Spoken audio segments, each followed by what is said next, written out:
जय भीम साथियों, हमारे साथ में दिल्ली यूनिवर्सिटी लॉ फैकल्टी पर डॉक्टर रितु सिंह के सपोर्ट में समता सैनिक दल के कमांडर मौजूद हैं पाल सिंह जी। सर, आप कितने समय से बहन बेटियों पे जुल्म और जातिवाद देख रहे हैं भारत में, राजधानी में? मैं कम से कम जब से जॉब में हूँ लगभग 30 साल से जी 30 साल से अपने समाज की जो बहन बेटियों के साथ अत्याचार हो रहा है उसको देख रहा हूँ, क्योंकि दलित समाज अंग्रेज़ों के शासन में तो हम लोगों के साथ अत्याचार होते ही थे। अंग्रेज़ों के शासन में तो हम लोगों के साथ अंग्रेज़ों का अत्याचार तो था ही, लेकिन हम दोहरे गुलाम थे उस समय, क्योंकि एक तो अंग्रेज़ों के गुलाम थे, दूसरे से मनवादियों के स्वर्ण जाति के गुलाम थे। आज भी हम गुलाम ही हैं, अभी भी हम आज़ाद नहीं हुए। बिल्कुल। अभी जाटो मोहल्ला तुगलकाबाद का केस है, वहाँ की ज़मीन, हमारी पुश्तैनी ज़मीन को हड़प लिया। रोहिणी सेक्टर 3 अम्बेडकर पर वहाँ की पुश्तैनी ज़मीन को भी हड़प लिया। तो SC की कानून है कि ज़मीन को खरीद बेच नहीं सकते, और ये लोग तो पूरा भूमाफियाओं के साथ मिलकर, पुलिस प्रशासन के साथ मिलकर ज़मीनें हड़प रहे हैं। हमारी बहन बेटियाँ सुरक्षित नहीं हैं, उन्हें इस तरीके से सड़क पर बैठना पड़ रहा है, धरना प्रदर्शन करना पड़ रहा है अपने इंसाफ की मांग के लिए। जी, क्योंकि ये सरकार जो है मनवादी विचारधाराओं की, RSS की है, दलितों की विरोधी सरकार है। ये देश के प्रधानमंत्री ये कहते हैं बेटी बचाओ और बेटी पढ़ाओ, लेकिन यहाँ तो दलित समाज की बेटियों के लिए बेटी बचाओ उनका मतलब है बेटी पढ़ाओ, और इनके साथ बुरा व्यवहार करो, रैप करो, जला दो और इनको ख़त्म कर दो। वो कहते हैं देश के प्रधानमंत्री कि अमृत काल चल रहा है। इस अमृत काल में जब आप कह रहे हैं कि हमारे साथ कहीं ना कहीं सारी देश की बेटी होगी, महिला होगी, कोई भी होगी, कोई भी वर्ग के लोग मैं कहूँ साथ में, चाहे वो पिछड़ा वर्ग के लोग हो या तमाम कोई भी वर्ग के लोग हो, जिनके साथ आज कहीं ना कहीं दुर्व्यवहार भी किया जाता है, जातिवाद को लेकर भी किया जाता है। ये तमाम मुद्दे जो लोग हैं, लोग धरना करते हैं, प्रदर्शन करते हैं, लोग अर्जी तक लगाते हैं आगे लॉ एंड ऑर्डर के पास जाने के लिए कि इसमें कोई ऑर्डर बने। तो अभी तक तमाम जितनी भी चीज़ें होती है उसके बाद भी आखिर में ऐसा कोई क्यों नहीं वो बनता मुद्दा कि जिससे लोगों के मुंह पे एक सांचा पड़े, चाटा समझ रहे हैं, चाटा पड़े, ताकि वो करने से पहले सोचे। जी, तो आप ऐसा चाहते हैं कि जिस तरह से देखिए डॉक्टर रितु भी आई है, तमाम और भी लोग हैं, जिस तरह आज रक्षाबंधन के त्यौहार पर दलित महिला के साथ जैसे व्यवहार किया गया, ऐसे तमाम और भी लोग हैं जिनके साथ गलत व्यवहार किया जाता है, पर कहीं ना कहीं बहुत सी महिला अपने परिवार को लेकर, बहुत चीज़ों को लेकर वो चुप रहती हैं। तो ऐसे तमाम महिलाओं के लिए आप क्या मैसेज देना चाहेंगे, और उन सरकारों के लिए जो कहते हैं कि इस देश में अमृत काल आ गया है? देखिए मैडम, ये अमृत काल तो नहीं है, क्योंकि दलितों के लिए अमृत काल नहीं है, ये स्वर्णों के लिए अमृत काल होगा, क्योंकि प्रधानमंत्री के तो कोई बेटी बेटा है ही नहीं, इसलिए उनकी बेटी के साथ अगर गलत होता तो वो इस बारे में सोचते। Yogi ji chief minister UP के हैं, वो भी साधु हैं, उनके भी कोई परिवार नहीं है, उन लोगों के परिवार नहीं है, परिवारों के बारे में कैसे सोचेंगे? ऐसे पद पर आसीन है जहाँ लोकतंत्र या जनता की सुरक्षा इनका ड्यूटी है, इनका फर्ज है, तो क्या ये उसको भुला देंगे क्या?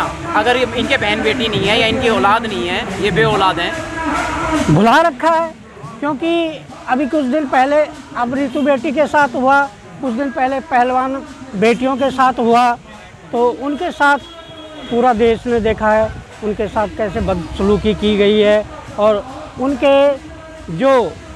साथ जुल्म करने वाले को कैसे सरकार ने बचाया है। उनको कितने दिनों बाद चार्ज शीट मिली, उनको आज तक गिरफ्तार नहीं किया गया, उनको निर्दोष साबित कर दिया गया, और हमारी बहन बेटियां बेचारी ऐसे ही वहाँ से जो है अपना हार मान के, ये हार ही है हमारी। 3-4 पत्रकार यहाँ मौजूद हैं सोशल मीडिया से, और 15-20 लोग डॉक्टर रितु सिंह के साथ हैं। ये भीड़ कम क्यों हो रही है, ये ज़्यादा क्यों नहीं हो रही डॉक्टर रितु सिंह के सपोर्ट में?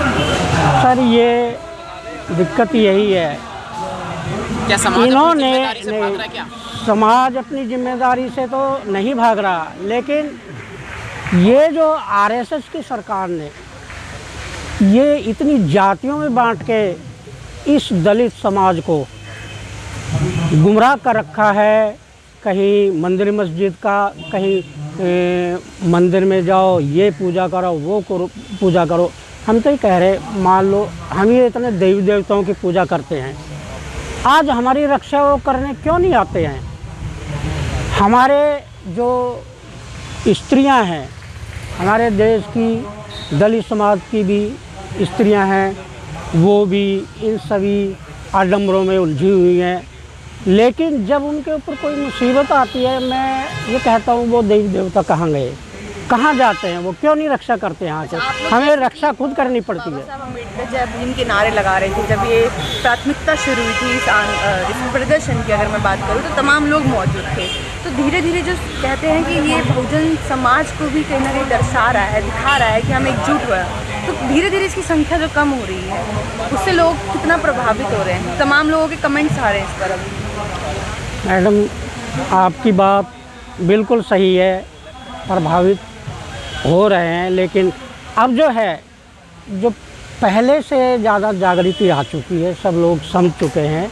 अभी किसान प्रदर्शन कितने आप सभी जानते हैं, मीडिया वाले, कितने दिन चला, उन लोगों के साथ अन्याय हुआ, बहुत से हमारे किसान भाई मारे गए हैं और उनको आखिर सरकार को झुकना पड़ा है। सर, मेरा एक छोटा सा क्वेश्चन है कि छोटा समझ लो, बड़ा समझ लो, लेकिन रीज़न ये है कि समता सैनिक दल काफ़ी समय से एक्टिव है, 1924 से अब तक। इस समय भी दल काफ़ी तेज़ी में है, लेकिन इस तरह के मुद्दों पर किस तरीके से सपोर्ट करता है कि दुश्मन में दहशत नहीं हो रही है बहुजनों की, जबकि हम संख्या बल में ज़्यादा हैं।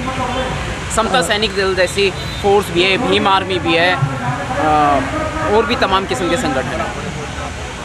इन लोगों में देखिए दहशत इसलिए नहीं हो रही, ये पार्टी जो ये जो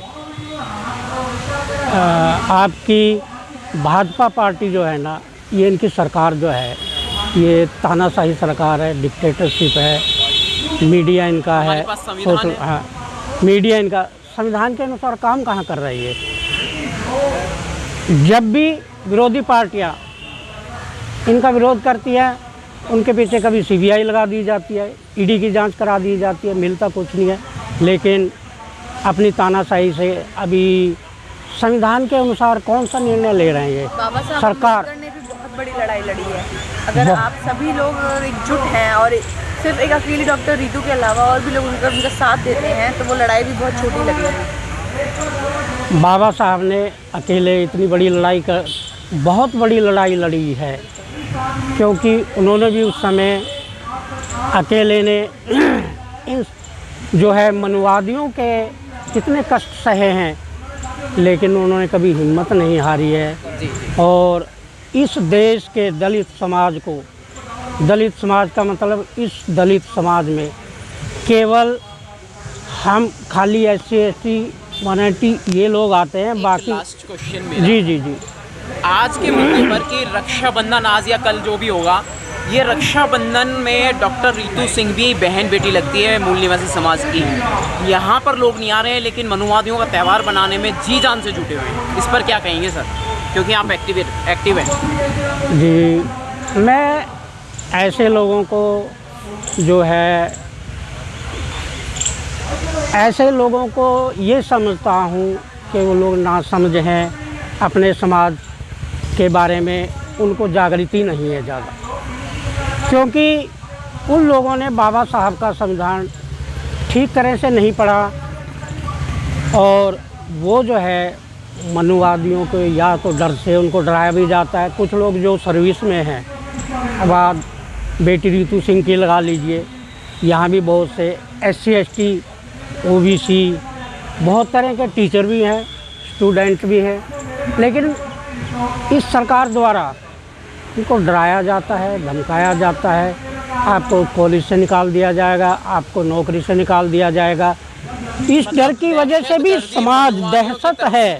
शासन प्रशासन जी पुलिस सब मिलकर दहशतगर्दी बैठाने में लगे हुए हैं, क्राइम के सपोर्ट में हैं और बहुजनों के सपोर्ट में कोई भी नहीं है। कोई नहीं है। पुलिस वाले भी अभी आप देखिए पुलिस वालों ने क्या अपनी पहलवान बेटियों के साथ क्या हाथापाई, जहाँ भी धरना प्रदर्शन होता है वहाँ पर पुलिस वाले लठ चला देते हैं। शांति से आप धरना कर रहे हैं लेकिन वो प्रशासन के दबाव में आके दलितों को मारपीट करते हैं।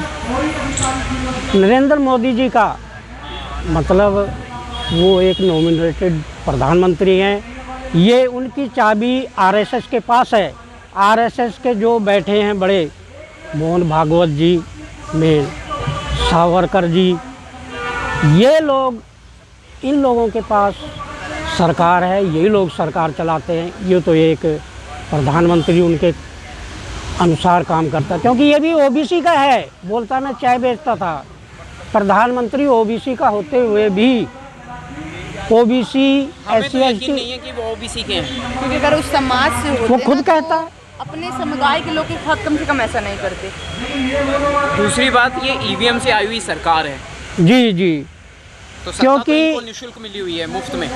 क्योंकि जब अगर ईवीएम को हटा दिया जाए तो ये कभी तो सत्ता में नहीं आ पाएंगे। ये सरकार अभी तो क्या ज़िंदगी में कभी सत्ता में नहीं आ पाएगी, क्योंकि ये ईवीएम द्वारा चुनी गई सरकार है। इन्होंने ईवीएम में बहुत सारी गड़बड़ी करा के इनको पहले से कैसे मालूम पड़ जाके हमारी 300 से पार सीटें आ जाएगी। इनको पता है ईवीएम में गड़बड़ है, ईवीएम में हमने गड़बड़ कर रखी है, उसी की वजह से ये सरकार जीतती है। बहुत और शुक्रिया सर, बहुत बहुत साधुवाद।